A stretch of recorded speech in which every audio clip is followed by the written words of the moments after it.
kasihan deh PDI Perjuangan.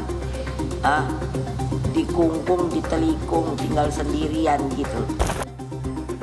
Ya barangkali susah beliau untuk maju dalam Pilkada DKI.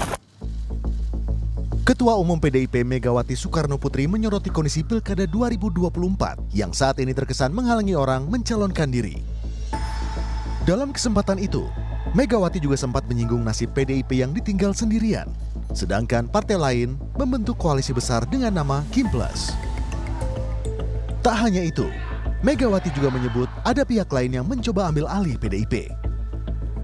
Sekjen PDIP Hasto Kristianto mengungkap sosok yang sempat disinggung Megawati yang hendak mengambil alih PDIP. Hasto menyebut sosok itu sempat melakukan upaya konsolidasi kekuasaan. Ada upaya untuk melakukan konsolidasi kekuasaan. Bahkan ada sosok penting yang berjuang menjalankan perintah dari pemimpin itu. Tetapi kemudian orang mengatakan habis manis sepah dibuang. Padahal segala cara juga sudah coba dilakukan untuk memenuhi kehendak pemimpin.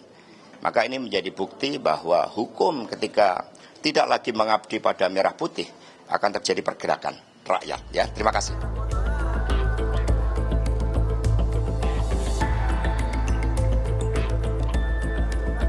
Tak hanya PDIP yang ditinggal, pencalonan Anies Baswedan di Pilgub Jakarta terancam kandas setelah Partai Nasdem menyatakan tak akan memberikan dukungan kepada Anies di Pilgub Jakarta.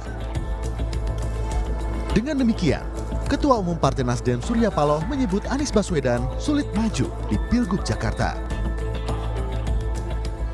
Anies barangkali kalian sudah tahu situasinya yang ada, ya kan? Ya barangkali susah beliau untuk maju dalam Pilkada DKI, ya. Nah, coba tanya Pak Anies yang paling bisa menjawabnya. Yang jelas Anies adalah sahabat Nasdem, itu jelas itu. Tapi untuk Pilkada DKI berarti menutup dukungan ke Pak Anies ya? Saya sudah katakan tadi berulang kali bahwasanya di dalam pencalon ini nggak bisa hanya Nasdem sendiri, nggak bisa juga semua. Ini harus ada kelengkapan yang saling melengkapi, saling pengertian.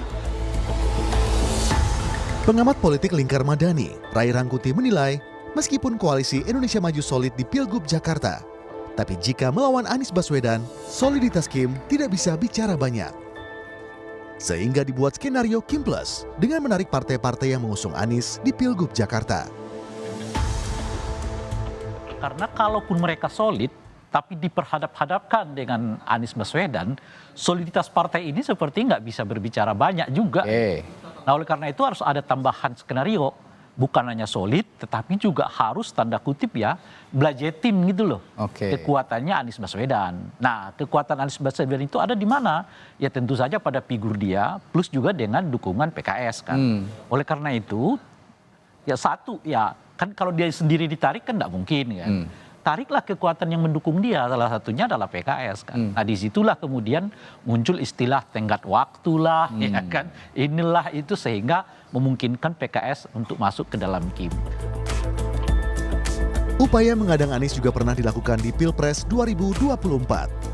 Polanya juga hampir sama dengan mengiming-imingi kursi kabinet kepada partai pendukung Anies. Jika upaya Kim Plus terwujud, lantas apakah pencalonan Anies Baswedan di Pilgub Jakarta akan kandas? Tim Liputan, Kompas TV.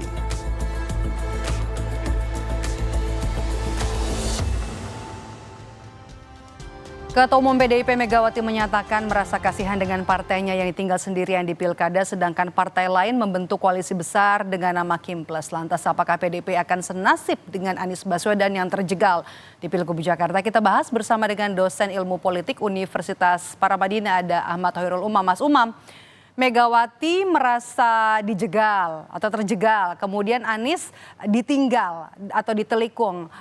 Kalau misalnya kita lihat dari pernyataan Megawati ini, apa yang bisa Anda baca? Skenario apa yang sedang dimainkan?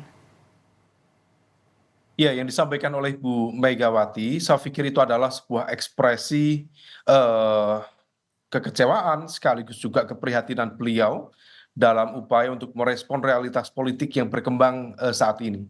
Karena memang bagaimanapun juga tentu ini tidak mudah, dan apa yang terjadi terkait dengan konteks internal Kim, termasuk bahkan di internal Golkar misalnya, betul-betul kemudian berimplikasi cukup signifikan terhadap pola relasi dan juga rencana kerjasama dalam konteks lokalitas pilkada tertentu, terutama di wilayah-wilayah strategis. Jadi kalau misalnya kemudian Bu Mega menyatakan bahwa PDIP dalam tanda kutip ditinggalkan, memang kemudian akan ada implikasi secara langsung kalau misalnya nanti misalnya Golkar terjadi perubahan kepemimpinan secara definitif melalui Munaslup, maka tampaknya akan ada evaluasi termasuk misalnya di Pilkada Banten, kemudian yang kemarin ada dinamika seperti Jakarta, Jawa Barat yang menjadi eskalasi dari kekuatan politik di internal Golkar. Nah, oleh karena itu apa yang disampaikan oleh Bu Mega saat ini termasuk dari gagalnya atau tampaknya per hari ini belum mampu berlayarnya Anies Baswedan di Pilkada Jakarta, sebenarnya juga mengekspresikan atau menggambarkan bagaimana kekuatan besar yang mencoba untuk mendominasi sekaligus juga mengorkestrasi pola permainan yang betul-betul dilakukan secara tight gitu ya. Oleh karena itu ini yang kemudian menjadi keprihatinan tertentu sekaligus catatan yang cukup mendalam bagi seorang Bu Mega Oke. dan tentu ini menjadi refleksi bersama. PDIP, Megawati merasa ditinggal, kemudian Anies Baswedan juga merasa ditinggal, sama-sama punya nasib yang sama. Apakah kemungkinan keduanya akan berlayar bersama? Kalau iya, siapa kawan koalisi PDIP nanti di Pilkada Jakarta? Nah, itu yang per hari ini spekulasinya masih cukup membingungkan karena bagaimanapun juga PDIP sendiri tidak memiliki golden ticket untuk mengusung Mas Anies. Kalau misal kemudian ada upaya untuk dalam tanda kutip memerahkan Anies, jadi Anies merah, Anies dengan latar belakang PDIP, tentu itu dalam satu sisi akan menjadi sebuah wacana yang cukup menarik karena Anies sendiri selama ini di stereotip sebagai bagian dari elemen kekuatan kelompok Islam kanan konservatif.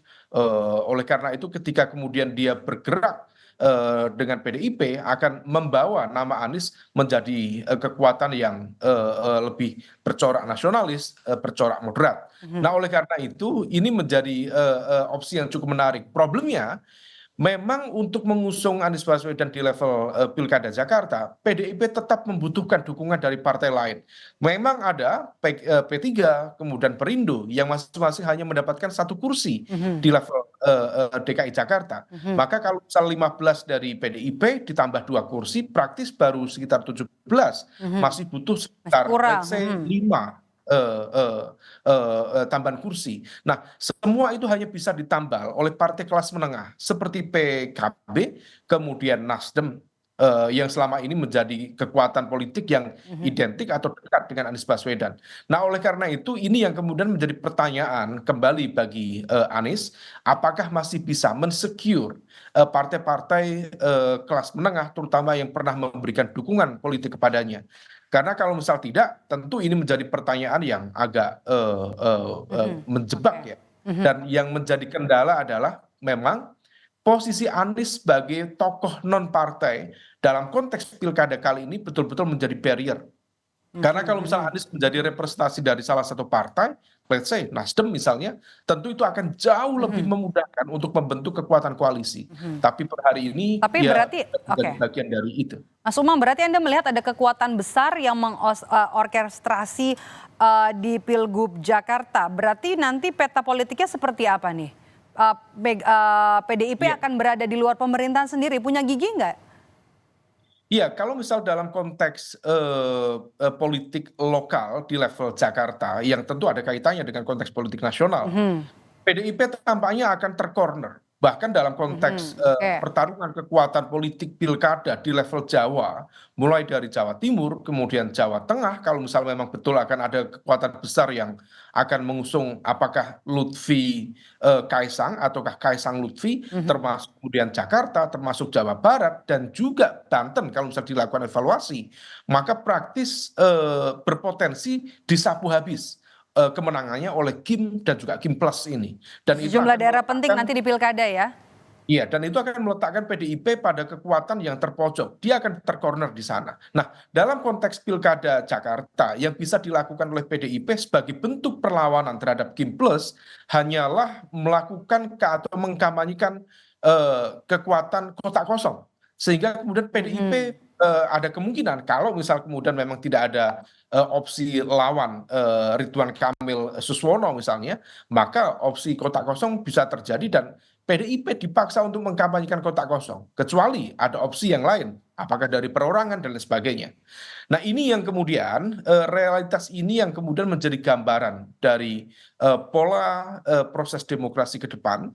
Memang ini bagian dari real politik, ini bagian dari proses berdemokrasi, tetapi ketika kemudian proses ini berjalan secara demikian ya, tanpa kemudian menyisakan ruang bagi terjadinya proses kompetisi yang lebih demokratis, lebih kompetitif, tentu ini akan menjadi sebuah catatan tersendiri. Meskipun ya, this is part of the political game, ini menjadi bagian dari realitas politik yang terjadi. Bagian dari realitas politik kalau nanti misalnya memang terpojok sendirian, artinya bagaimana nanti dengan pola demokrasi kita setelah pilkada Anda lihat? Ya, kalau misal kemudian model seperti ini yang akan terjadi, maka besar kemungkinan seperti tren terjadinya kotak kosong akan semakin besar. Dan hal itu tentu akan semakin membuka ruang penyeragaman dalam konteks kooptasi kekuatan politik, terutama pada level lokal yang kemudian bertalian dengan kekuatan besar di level nasional. Dalam konteks efektivitas pemerintahan barangkali akan menciptakan efektivitas karena persamaan orientasi politik, preferensi politik dari gerbong yang sama barangkali ada efek positifnya. Tetapi yang kemudian perlu diantisipasi adalah ketika proses itu justru kemudian berimplikasi pada mekanisme check and balances dalam konteks pemerintahan, check and balances dalam konteks kekuasaan. Dan ini tentu akan berimplikasi cukup serius terhadap bagaimana kemudian bagaimana misalnya tata kelola pemerintahan yang baik, yang efektif akan terbentuk. Nah, ini yang tampaknya harus dijaga betul. Dan kalau misal memang PDIP tersisa the only one, satu-satunya yang berada di luar pemerintahan, ya ini adalah bagian dari tugas demokrasi dan juga tanggung jawab Mas Umam menjalankan. Mas Umam, ada peluang dari PDIP untuk memerahkan Anies Baswedan. Bagaimana Anda melihat peluang ini Anies untuk bergabung dalam sebuah partai politik? Singkat saja, Mas Umam. Ya, realitas Pilkada Jakarta menegaskan bahwa Anies sebaiknya mempertimbangkan kembali posisinya sebagai tokoh non-partai. Karena kalau misal kemudian dia tetap menjadi kekuatan personal non-partai, maka dalam konteks pertarungan politik ke depan akan cukup merepotkan. Nah, apakah kemudian Anies akan mempertimbangkan menjadi bagian dari, let's say, Nasdem, ataukah justru menjadi bagian dari PDIP misalnya untuk mengoptimalkan peran di waktu yang tersisa ini di Pilkada Jakarta, tentu itu menjadi ranah kontemplasi yang bersangkutan. Tetapi kalaupun dalam konteks memerahkan Anies dalam konteks Pilkada Jakarta harus dihitung betul. Kalau misal kemudian memang ada potensi untuk berlayar dengan dukungan salah satu partai, tentu ini akan menjadi peluang yang sangat baik bagi seorang Anies Baswedan. Meskipun harapan itu harus ditimbang secara memadai, karena kalau misal optimisme itu tidak realistis, hati-hati bisa terjadi. Dan satu hal, kalau misal masih ada salah satu partai di koalisi perubahan seperti Nasdem, kemudian PKB, termasuk PKS, yang ternyata berani melakukan manuver dengan ijtihad mengusung Anies Baswedan misalnya, mereka tampaknya juga harus menghitung konsekuensi. Jangan-jangan mereka juga akan bersiap dierlanggakan ke depan. Oke, baik, terima kasih. Kalau kita berkaca pada Pilgub Jakarta, sepertinya Anies Baswedan harus punya opsi atau memilih opsi nanti untuk bergabung di partai politik kalau nanti mau maju lagi dalam Pilpres. Terima kasih sudah bergabung bersama kami dan juga memberikan analisa di Rumah Pilkada hari ini, Mas Umam. Sehat selalu. Terima kasih, Bapak Ido.